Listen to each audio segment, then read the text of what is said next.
5 बार MP बना हूं, 4 बार MLA बना हूं, हरियाणा में कोई और नहीं बना अभी तक। अगर मैं गलत होता तो मेरे को बार बार लोग चुन देते क्या? और आज आपको मैं यूं कहना चाहता हूं कि 40 साल मेरे को हो गए राजनीति के अंदर, 40 साल मेरे बाप को हो गए थे राजनीति के अंदर, उससे पहले उनके बाप को हो गए थे। बार बार हमको क्यों चुनना चल रहे हैं? एक ही कारण है कि हम जनता की आवाज उठाते हैं। गाली गलौच जो चढ़ रहा हो उसको गाली गलौच करो। कुछ साथी हमारे मीडिया के उसका साथ दे देते हैं, अखबारबाजी हो जाती है, उसका नाम छप जाता है, मीडिया के अंदर आ जाता है, वो नेता कहलाने लगता है। लेकिन मैं पहले भी अर्ज कर चुका हूं और आज फिर आपको कहता हूं कि नेता की फराक में मैं हूं कि किसी दिन बन जाऊं। आज तक बना नहीं हूं, हालांकि मैं 9 इलेक्शन जीत गया हूं। सारा निकल आया, अब की बार 75 पार, अब की बार 75 पार। हम भी गफलत में मारे गए कि भाई 75 तो क्या ही 80 पहुंच जाएंगे, परिश्रम करने की जरूरत ही नहीं, घर बैठो जीत जाएंगे। तो भाई हम अहीरवाल से बाहर नहीं निकले और नतीजा क्या हुआ कि अहीरवाल के अंदर भी तो 2-4 सीटें थी, पहली दिवाई थी, उनमें भी घाट हो गई। रेवाड़ी जैसी सीट जो हम जीत सके थे, भाई जयचंद ने हरा दी, हमारी पार्टी के लोग थे, उनको इनाम भी मिल गया।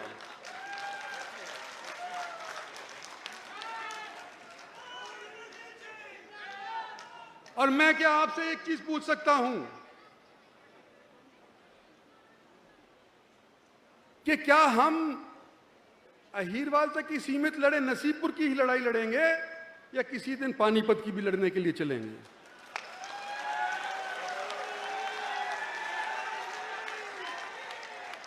जो कहानी हम सोचे थे तो हुई नहीं,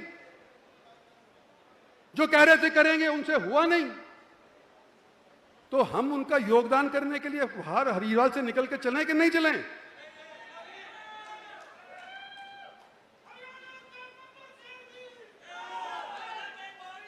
और ये जो 2 सरकारों में हमारा योगदान है, नरेंद्र भाई का आशीर्वाद है, सरकारें बनी हैं, अभी 3 साल बकाए, 3.5 साल और बकाए हैं। एक सवाल और करना चाहता हूं कि जितनी हमने योगदान दिया, क्या उसका वाजिब इनाम हमारे को मिला? मैं नहीं पूछ, ये मैं आपके विवेक पे छोड़ता हूं, इसका जवाब नहीं चाहिए मेरे को, ये मैं आपके विवेक के ऊपर छोड़ता हूं। और मैं यूं कहना चाहता हूं, जैसे मेरी बेटी ने कहा, घर में देर है अंधेर नहीं, ऊपर वाले नहीं।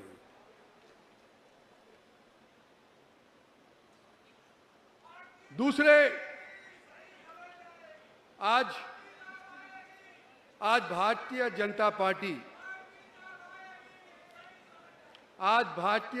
पार्टी और उनके नेता थोड़े से क्षेत्र के अंदर ही सिमट करके रह गए, हमारे वाला क्षेत्र के अंदर।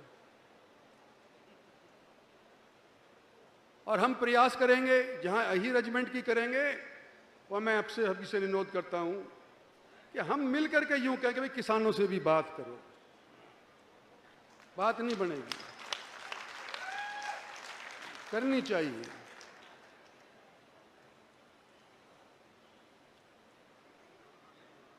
मैं जवानों को कुछ कहना चाहता हूं,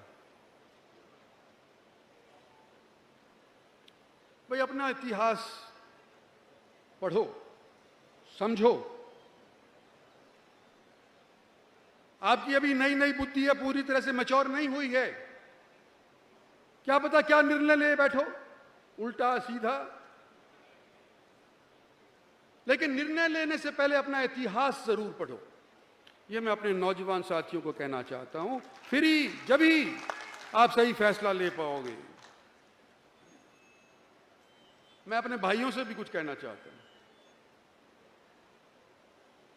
सगे भाइयों से इतना ही कहना चाहता हूं कि तुम भी सोचो, समय बदल रहा है, सोचो। और मैं अपने साथियों से कहना चाहता हूं,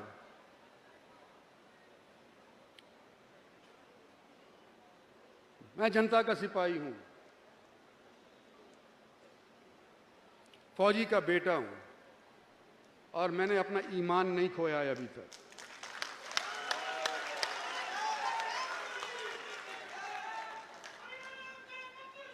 पिछले दिनों के अंदर अहीर कॉलेज हमारा मेरे बाप ने चलाया, मेरे दादा ने चलाया, उसका विवाद छिड़ गया। 90 साल की लीज खत्म होने जा रही थी तो कुछ जमीन मालिकों से हमने खरीदी थी, उस पर विवाद छिड़ गया कि भाई सोसाइटी के नाम इंद्रजीत सिंह ने जमीन खरीद ली है और 30 साल के बाद ये बेच करके मुनाफा खाएगा। मैं 30 साल जीऊंगा? कोई सोचे। और मुझसे अपनी खुद की जमीन नहीं संभल रही, मैं दूसरी खरीद करके क्या करूंगा? मेरे पास अपनी बहुत है। और मैं आपको यूं कहना चाहता हूं कि प्रताप सिंह कैरों की निगाहें इस अहीर कॉलेज के ऊपर रही थी, मेरे बाप ने रोका। चौधरी बंसीलाल की निगाहें इस कॉलेज के ऊपर रही थी, मेरे बाप ने रोका। हमारी पार्टी के कुछ नेता थे, उनकी निगाहें इसके ऊपर थी कि ये इसका सरकारीकरण हो जाए। गवर्नर को जाकर के चिट्ठी दिए थे, किसी ने उसको पार्टी से नहीं निकाला, मैंने रोका। और जो मैं रोकता आया हूं या मेरा बाप रोकता है, जिस संस्था को अहीर कॉलेज कहते हैं, क्या उसको लिए जमीन मैं बेचने के लिए खरीदूंगा? अपनी ही बेच लूंगा, मेरे तो 2 पीढ़ी आगे तक चल जाएगा काम। आपको विश्वास दिलाता हूं स्टेज के ऊपर से और सामने वाले ऊपर वाले की मौजूदगी के अंदर, शहीदों की रूह के सामने, कि इसके अंदर रत्ती भर का भी करप्शन नहीं हुआ है।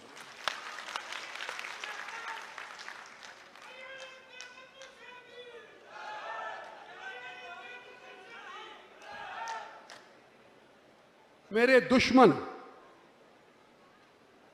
के बारे में भी कुछ कहना चाहता हूं। अगर अपनी जिंदगी में कोई दुश्मन ही नहीं बना पाया तो क्या आदमी।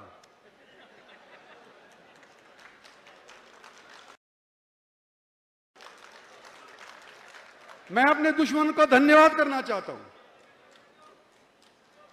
सार्वजनिक तौर के ऊपर, कि मैं सोच रहा था कि भाई 70 साल का हो लिया, बतेरा 40 साल लोगों की सेवा कर ली, कुछ लोगों ने की मानी, कुछ पार्टी ने की मानी, कुछ अपनी कही, कुछ नहीं मानी गई, बहुत हो लिया, रिटायर हो जियो, सोच लो। लेकिन मेरे को दे चोभे, दे घूसे कि इंद्रजीत सिंह तो रिटायर होने वाला है, दे लो, रगड़ दो, रौन दो इसने। और मैं अपना मन जो ढुलमुल था कि रिटायर हूं या ना रिटायर हूं, पक्का हो गया, मैं रिटायर नहीं होऊंगा।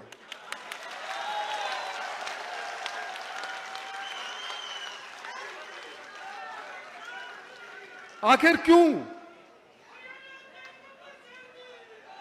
आखिर मैं रिटायर क्यों हूं? सेहत से दुरुस्त हूं, ना मेरे को कोई मेंटल प्रॉब्लम है, ना मेरे को ब्लड प्रेशर है, ना मेरे को मिर्गी आती है,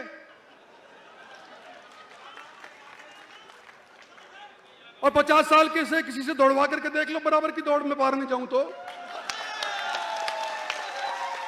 गलत कह रहा हूं। तो मैं रिटायर क्यों हूं? और एक सलाह भी देता हूं अपने दुश्मनों को कि मैं औरतों के खिलाफ, अपाहिजों के खिलाफ, मरीजों के खिलाफ नहीं लड़ता। कृपया आप लोग अपनी सेहत का ध्यान रखना, मौका फिर से मिलेगा मेरे साथ में लड़ने का। 3 साल बचे हैं अभी इलेक्शन के अंदर, विधानसभा के 3.5 साल बचे हैं। सेहत का ध्यान उनको रखना चाहिए, जब भी तो मजा आएगा अगर कोई लड़ाई होगी तो।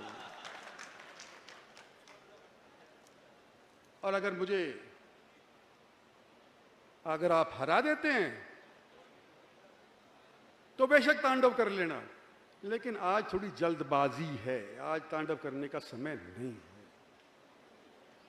और मैं खत्म करना चाहता हूं एक शेर से।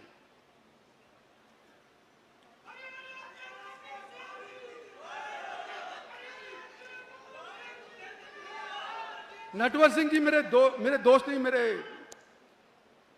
गाइड थे, समझ लो। भरतपुर के शाही खानदान से रिश्ता रखते थे। और जब मैं पहली बार मंत्री बना, विदेश राज्य मंत्री बना, तो वो बड़े मंत्री थे। मेरे घर भी आए,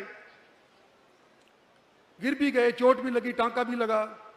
बड़े नेक इंसान, पढ़े लिखे जाट। और उन्होंने मुझे एक शेर सुनाया जो कि आपके लिए मैं देना चाहता हूं। परवाना हूं, मुलाहिजा फरमाइए। परवाना हूं, शाम तो हो, शम्मा तो हो। परवाना हूं, शाम तो हो, शम्मा तो हो। जलने के लिए हूं तैयार, कुछ बात तो हो। तो आप लोगों का आज इतना भारी समूह देख करके एक चीज और कहना चाहता हूं जो हेनरी फोर्ड ने कही थी। हेनरी फोर्ड है जिसकी गाड़ी भी चलती है, मर गया बेचारा, अमेरिकन था। उन्होंने कहा था कि जब लोग इकट्ठे होते हैं तो वो शुरुआत होती है। वो शुरुआत आज आपने कर दी। इतने ज्यादा तादाद के अंदर इकट्ठे हो गए कि आधे से ज्यादा तो वहां मोड़ से ही उल्टे हो गए कि भाई कौन पैदल चलेगा 5-6 किलोमीटर। मोड़ से ही वापस हो गए, गाड़ियों में बैठ के हमने देखे। तो वो कहते हैं कि जब लोग इकट्ठे होते हैं तो शुरुआत होती है, जब लोग इकट्ठे रहते हैं तो तरक्की होती है, प्रोग्रेस। और जब लोग इकट्ठे काम करते हैं तो कामयाबी होती है। तो मैं आज आपसे यह कहना चाहता हूं कि पहली पौड़ी तो आपने आज के दिन साध ली, भाई इकट्ठे रहो और इकट्ठे काम करो। आने वाला समय आपका और हमका सभी का होगा। धन्यवाद और जय हिंद। एक मन की बात कहनी है। एक